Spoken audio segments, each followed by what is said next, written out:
If you want to die a quick death in life, in your career, in your relationships, just stay in a holding pattern. And the tidal wave of life and change is going to take you out. AI is here. It's not going anywhere. Yeah. The key is to embrace it and be intentional with it.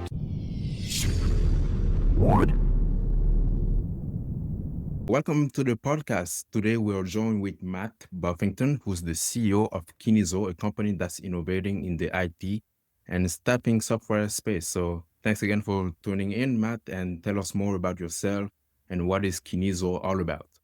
Thank you. Thanks for having me. KinISO, it's a business in a box for independent staffing agencies in the U.S. Okay. So it's built from the perspective of anybody that works in a staffing agency, whether you're a recruiter, a salesperson, owner, operator, all the components are there so you can run your business from start to finish, focused on sales, service, and recruiting.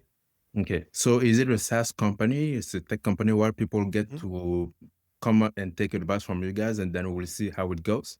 Yeah. So we're a SaaS company built totally in the cloud. And so all the latest technology. So it's secure, fast, nimble, no server farms, all cloud-based. That's interesting. And out of curiosity, how a typical day looks like to you?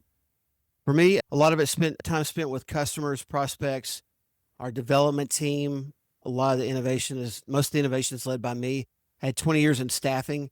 And so our platform, again, is built from the perspective of somebody working in an agency. So it's really, my day is software development, working with prospects, customers, really whatever comes up. That's very interesting. And from your day to day, what would you say is like the most energizing or most draining part of it? The main thing I get out of it is we're really putting a dent in the staffing universe. We're really helping to up the game of staffing agencies. If you think about it, that translates into more people having jobs, companies doing better because they're getting better fit candidates. They're getting them quicker. So it helps the economy. Everybody wins. Absolutely. That's what we want. So about your role as a CEO of KinISO, what would you say is like the bigger picture? What is the company all about, the mission? The mission is to be a business in a box for those independent staffing agencies that are out there. So instead of having to go out and sign your life away and guarantee half of your money to a franchise, you can subscribe to our platform. You're going to get best in class operating principles and sales and marketing. It's really there to help the entrepreneur run their business better. Interesting. So that means you guys are an international company, not just located in the US. Is that right? Actually, we're focused just on the U.S. So it's all U.S. based staffing agencies. And concerning the industry trends, what shifts are you noticing in your industry right now? The biggest shift that we see is everybody wants automation. Obviously, AI is a big deal.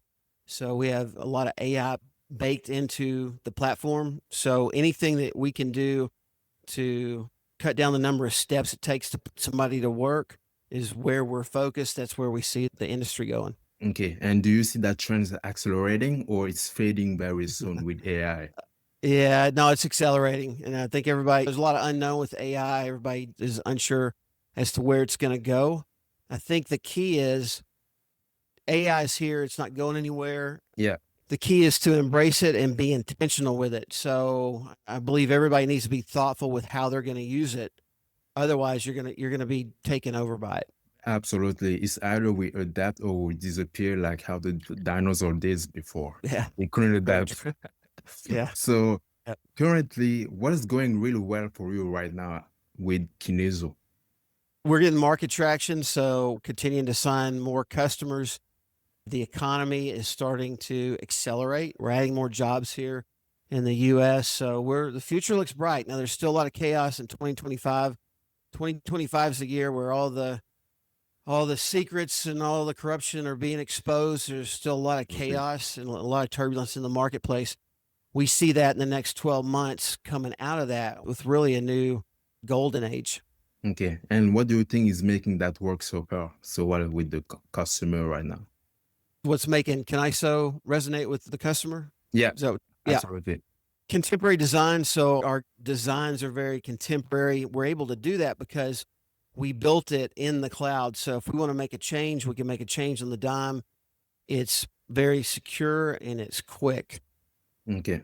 Yeah, because with the economy right now, it's not that much easy. So Right. I was wondering for somebody that is looking to start in the information and technology service based, how would you recommend them to get started as somebody who has experience like you? In general, pick your domain. I think domain knowledge is key. So we say we solve problems in the staffing industry through the use of technology. Yeah, So first and foremost, I'm a staffing guy. Secondary to that, a software and a technology guy.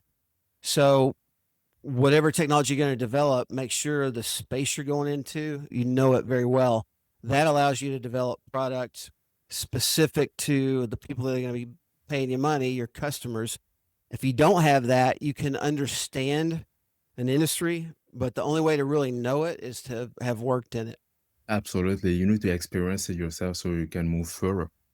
Concerning about your frustration or challenge, is that something that you're currently facing, or is everything going right now? It's very smooth. There's good days and bad days. And so we try and focus on where we have momentum Yeah, and lean into that. You're always going to have challenges. You're always going to have problems that show up, especially problems are a sign of growth. So if you don't have any problems, you probably don't have a lot going on in life. So absolutely. definitely we have problems, but we see those as a sign of growth. And again, we lean into the momentum that we have and we deal with the problems as they come up.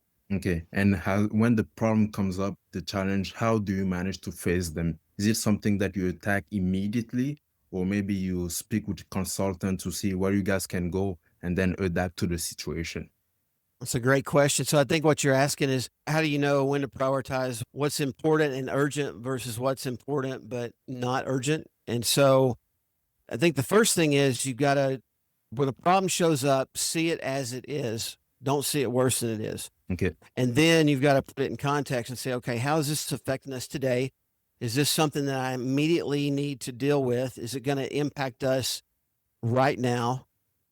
If so, deal with it right then. If not, maybe you push it off. It's a constant juggle of shifting priorities. So that changes day to day. Okay. And concerning the artificial intelligence, do you see it to help you in some kind of way? What I'm trying to say is, where do you think that AI will help you the most with for your customers? I think AI will help us. AI is going to serve our customers best in cutting out the manual processes. So if I've got let's just take a simple example. Let's say I get a job order in and I need to run an ad for that. In the past, I would have to create the ad, type it up, put it on a job board, click several buttons. So if we can use AI to consolidate that and maybe a couple clicks of a button and AI generates a compelling ad, pushes it out there, gets it to your audience without the recruiter having to metaphorically turn the screwdriver, Yeah, do it manually. that's where it's really going to serve. Okay. And if you could take one big roadblocks, what will it be? If I could take what now? A roadblock out of your situation that is keeping you behind. Okay. Biggest roadblock. The biggest roadblock for us as a company is just, and we kick out development pretty quick, but anything we can do to accelerate our cadence, speed up development will help us. So that's probably our biggest roadblock right now. We've got plenty of ideas, and especially with all the change that we see happening, it's not a matter of having enough ideas. It's how do we accelerate time so that we're able to innovate product and push it out more quickly. Okay. And do you think that it is something that is unique to your company, or is it something that is common in the IT space? Like it's very varied. That's a really good question. So the companies tend to fall into one of two categories. You've either got companies that are growing or you got companies that are dying. And we see this in the technology space. You've got legacy product that says, hey, look, we're getting plenty of money coming in. They don't innovate. They don't answer their phone calls. They think that money flow is just going to continue. So for those companies, they're not worried about it, and there's not a lot of roadblocks. They're just sitting back collecting a check. For companies like KinISO, where we're innovative, we're aggressive in the marketplace, Yeah. it's a constant roadblock. How do we accelerate change? How do Yeah. we speed up the development of what we're doing? Absolutely. And before that, the artificial intelligence came in like the last 2020. What will you Mhm. see that is causing company to not move forward? Yeah, another good question. I think what you're hitting at is, so everybody needs a period of adjustment, and we're in a time of rapid, massive change. And so when that Absolutely. happens, people tend to freak out a little bit. And an initial reaction from a lot of people is just to turn a blind eye to it and pretend it's not happening. And so we see a lot of people that are just ignoring it and going, oh, AI, whatever, it'll be there, but it's not going to change the world. And people that are in fear have a hard time dealing with change. And so you see people that pull back. About 10% of the business leaders are going to lean into it and say, look, Absolutely. right, wrong, or indifferent, it's here. I've got to deal with it. How do I best navigate through the storm? Yeah. It's more easier to take a step back rather than keep pushing it through, enduring the pain when there is uncertainty at the end of the day. But Sure. it's the only thing that is certified, I will say, is if you keep pushing it through, there will Yeah. be a light at the end of the tunnel. But if you stay back, this is where you're forfeiting to your success. 100%. 100%. Yeah. No, though if you want to die a quick death in life, in your career, in your relationships, just stay in a holding pattern, and the tidal wave of life and change is going to take you out. So I agree with you. Absolutely. The only way to get through life, and especially in the times we're in, is you have to move forward. You have to move forward towards a compelling future. Absolutely. Otherwise you become obsolete. And like you said earlier, become a dinosaur and nobody cares and you're And done. being irrelevant. So that's the thing Exactly. that we don't want to. So about your teams, how would you say they are adapting to the fastest change in AI currently? Because right now we're Mhm. entering a phase where we need absolute rapid change.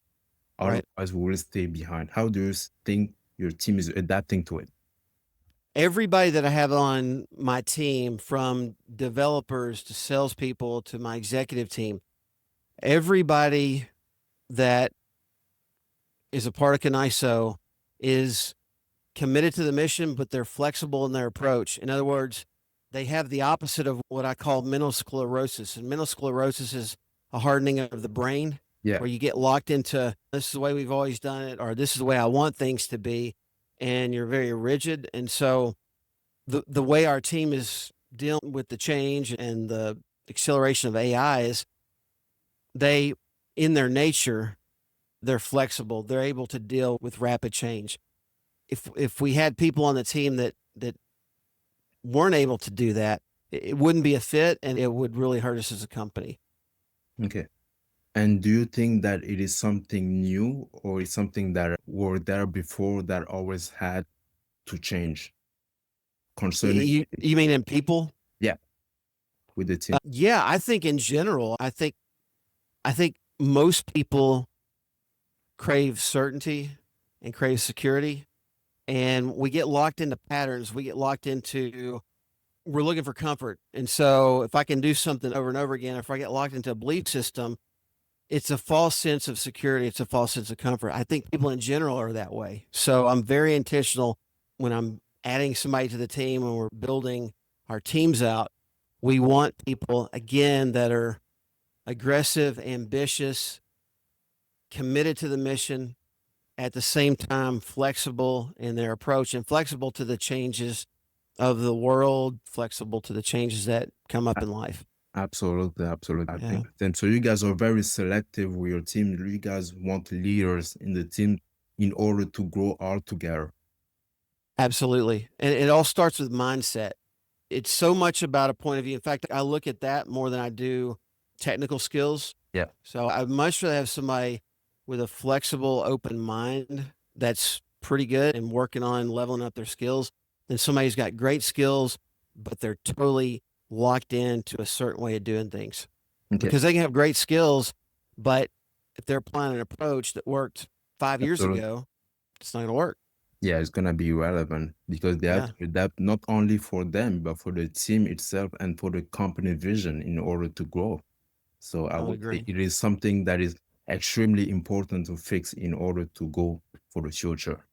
Hmm. So we are at the end of the podcast. There was Okay. a very interesting conversation. I thank you very much for jumping in and sharing all of those information. So Great. to finish with it, I think that your perspective really stuck with me. I would love to share a few concepts while we're working on tackle similar issue through automation and hear your thoughts. Would you be open to have a short follow-up call after this, maybe the next week or another time? Sure. Absolutely. Yeah. Yeah. Absolutely. So, yeah, send me an email. Let's get it on the calendar. Absolutely. I would have loved it to do. So I thank you again for tuning in. And this was the Viltrum Podcast with Matt Buffington. See you guys. Thank you. Thank you again. Have a good day. You too. Take Bye. care. Thank you. Bye. Bye.